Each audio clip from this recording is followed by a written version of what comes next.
All right, everyone.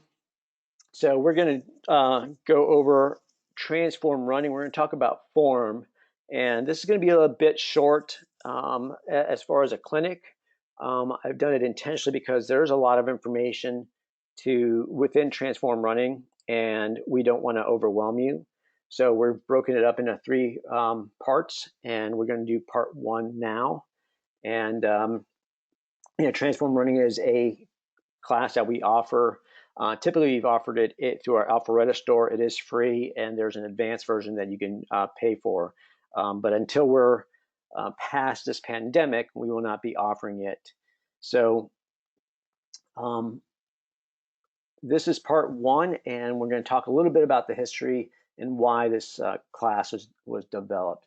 So one of the things that we learned over, and it wasn't our study, but a study that, was done through the medical community, was that over 30 years, the injury rate related to running has remained the same. It's been about 80% of people report some sort of running related injury.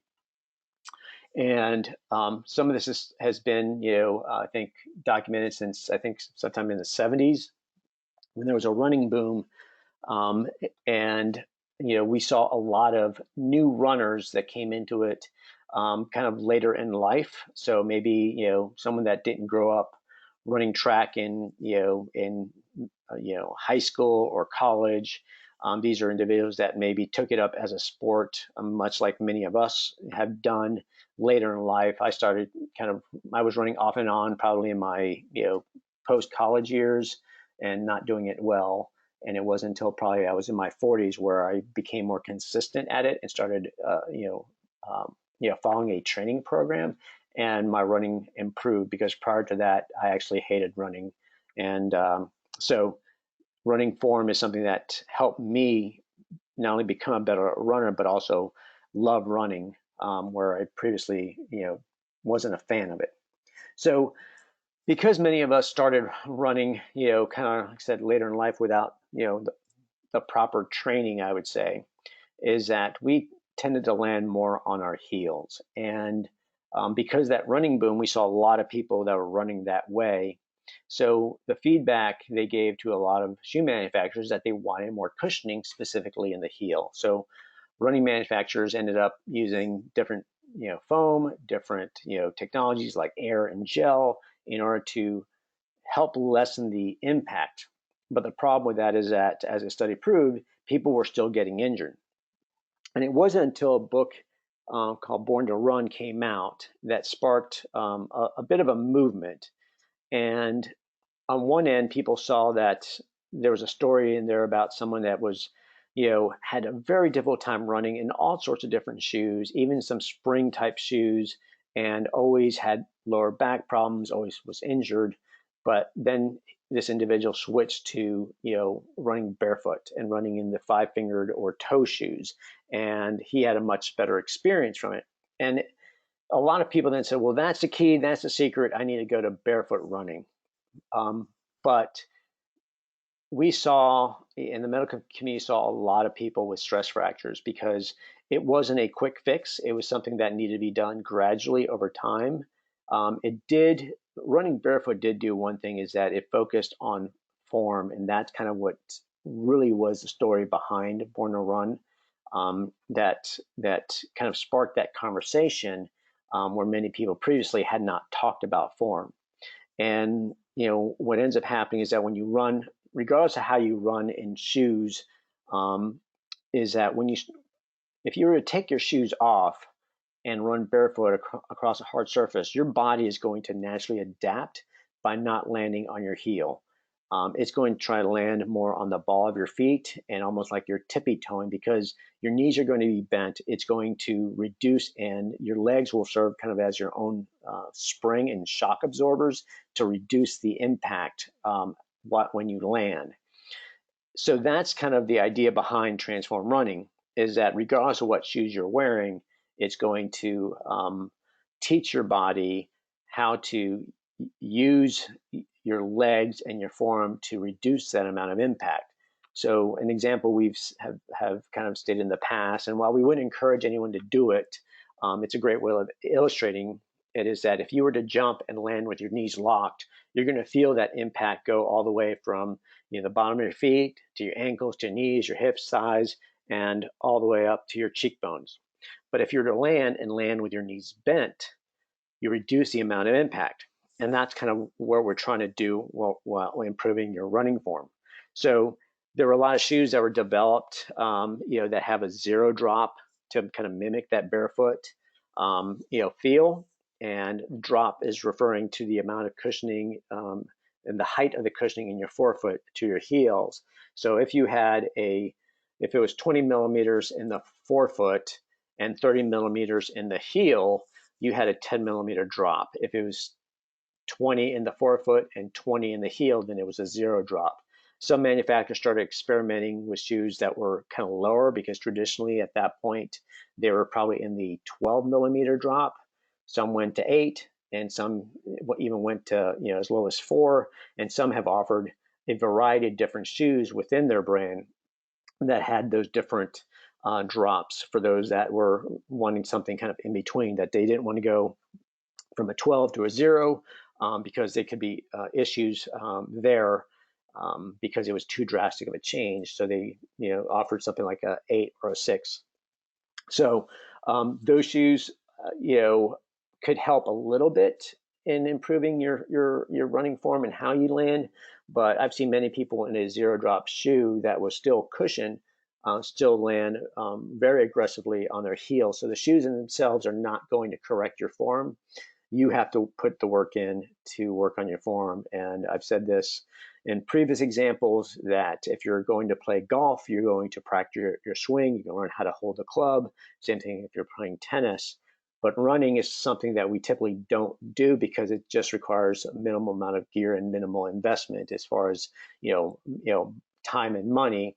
And you can grab a pair of shoes and head out the door and go for a run.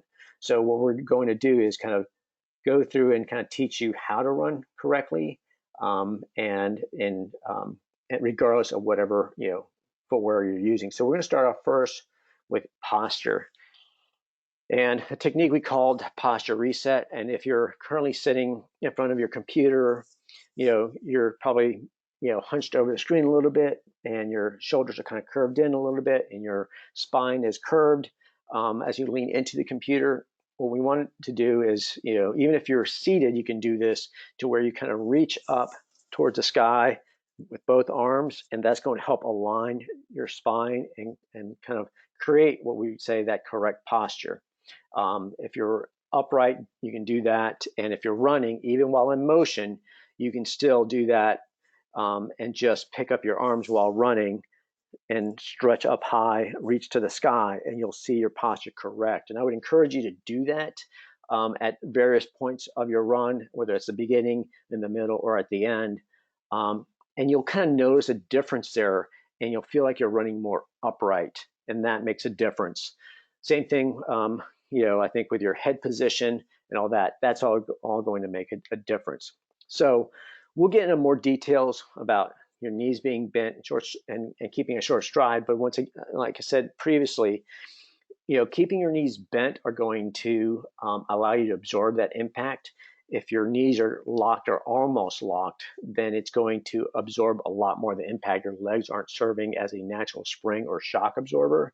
So you want to keep them bent in order to do that and reduce the impact and that coming up through your entire body. So your head should be sitting directly on top of your shoulders and not lurched forward, not even looking down.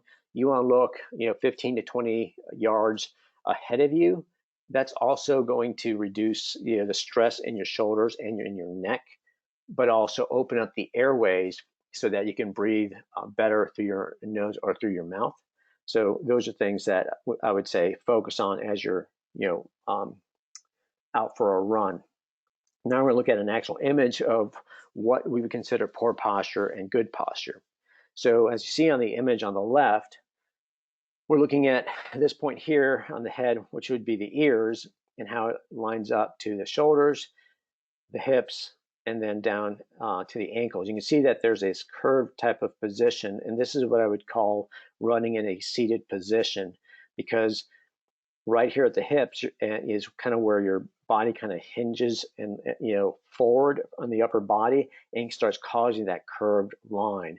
A lot of that, like I said, is caused because we are seated for the most part of the day, and in doing so, our glutes are weak, our hip flexors are weak, and it causes us to kind of sit in that seated type of position because that's kind of where we may be at for maybe anywhere from some instances up to about 8 or 10 hours a day, depending on your job.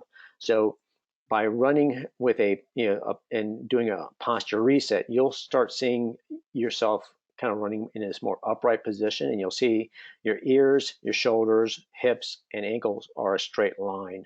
And that's kind of what we want to kind of encourage as you start out running and looking at what proper form looks like. So if you ever find yourself or feel or not sure if you've got this poor posture, do that posture reset and you'll kind of see everything kind of line up, and you'll start teaching yourself what good posture should feel like. Because it's one of those things that until you see a photograph of yourself, and that could be, days later, you can't fix it. Sometimes the best way to fix something is in the moment when you're actually doing it, and then you can notice a difference. Like I said, we want to focus on an upright posture, running tall. You want your head looking ahead and not down.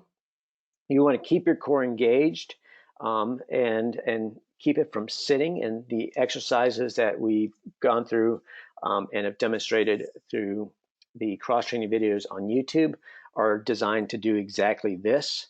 The core is, the hip flexors, the lower back, the glutes, the abs. All that is going to keep your spine aligned properly and keep you running upright. And we'll work on glutes and hips as well as hamstrings and thighs and lower legs that'll create power, but also help assist the core from fatiguing. And then the upper body, like I said, is designed to kind of strengthen the chest and the shoulders so that it prevents that misalignment and that lurching over or that hunching over when you start getting tired, and promote more of that running upright and tall. So run like you're proud, run tall. That's all going to help promote that proper posture. The last thing I want to focus on is arm swing. So it's, we said don't cross that center line. So let me go back to this image here where this is the center line. If we intersected your body, we don't want, let's say the left arm swinging across to the right side or the right side swinging across to the left. If you were to just sit there, if you're currently seated, take your arm and swing it across your center line to the left side. If you do that, you'll notice there's a rotation at the waist. And if you rotate at the waist, it's going to rotate the hips and then rotate your legs outward. Too much excessiveness of that one isn't really efficient because it's wasted energy going towards the left and the right side where it should be going in a forward direction. In addition to that, once you start swinging the legs outward, then legs aren't running and landing in an aligned position. They may be running in a twisted type of position, and once again can cause some issues. So practice running with your arms swinging from the sides. Your elbow should be bent at 90 degrees. If they swing across a little bit, that's fine, but try not to cross to where you see your shoulders swing and rotate, and your hips don't rotate either. If you're seeing that or feeling that, then your arms are not are swinging excessively across that center line. So you want to kind of keep that straight. So this is the last part of this section that we want to kind of cover in part one. But what I want to say is, as you go out and you run, focus on one of these things at a time. Trying to do all this and think about your arm swing, your head position, your knees, your posture, all at the same time is going to feel like I have no idea what my body's doing. And what you want to do is slowly kind of train and focus on one thing at a time. Maybe it's, mile one, you're focused on your head position. Mile two, it's your posture. Mile three is, arm swing. Or maybe it's day one, I'm going to focus on my head position. Day 2, I'm going to focus on my posture. Day 3, I'm going to focus on my arm swing. Break it up into however you feel works best for you, is more comfortable. If you try to do them all 3 at the same time on your first time out, it's going to feel kind of awkward. So eventually, maybe within the next 2 weeks, you can start saying, okay, well, now on my run, I'm going to try to focus on all 3, because now I've kind of practiced a little bit. I know what my head's supposed to be, where it's supposed to be looking. I know what my arm's supposed to be looking. I know what, my posture's supposed to feel like. So now let me focus on all 3 of them. So slowly kind of build up to it. And then in 2 weeks from now, we're going to go into a little bit more on the lower legs and kind of what the lower legs are doing. So it's going to get a little bit more details and complex into what everything's supposed to be doing. So we want to focus on just this first section, because if we focus on too much at one time, it's just going to be information overload, and you're going to be like, I have no idea. Everything I'm doing feels awkward. So just take a step back, focus on one thing at a time, and then let's move forward from that. All right. So the one tip that I'll give you for this week, and I'll kind of repeat it over and over, is that, the ultimate goal is to cross that finish line, but don't wait to celebrate, when you cross that finish line, whenever that may be.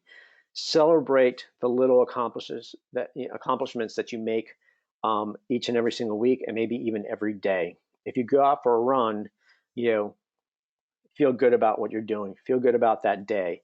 If you're able to do a couple more reps than you did before in a cross training, celebrate that. Be proud of the work that you're doing. That's going to keep you motivated. It's the consistency over time that is going to pay off the dividends and truly see the gains to where you're going to meet that goal and maybe even exceed your expectations in those goals. At the same time, if for some reason life gets in the way, family, work, something happens to where you're not able to get a run in, or you miss a workout, don't beat yourself up, okay? In the grand scheme of things, you're going to be building over time. A day off here or a day off there for whatever reason is not going to wreck the entire plan. You can always build back up, and as long as you're moving that forward direction, you should be fine. There shouldn't be any issue. You'll get to that goal. The key is to be consistent with it, and if you take a day off and you just like, I just feel tired or I'm sore, I'm just going to take the day off, that's fine. Go ahead and do so. Try not to make it 2 or 3 days in a row, because that's where you may start seeing a little bit of that setback, and you may then make it even harder to start up again. But a day off here or there isn't going to wreck the whole training plan. So don't beat yourself up.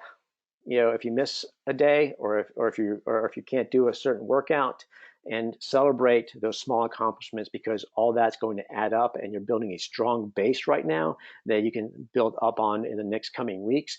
That's just going to increase your performance, increase your ability, and exceed your expectations, and you're going to get stronger for it. All right. So we're going to wrap this up here. Once again, if you have any questions, feel free to email me at peachy@bigpeachrunningco.com. And we'll see you next week, either live on a virtual training, or you can catch it again on YouTube. I'll email all the links and archive everything. Every Sunday morning, you'll receive an email with the details for the week and links to all these videos if you can't join us live.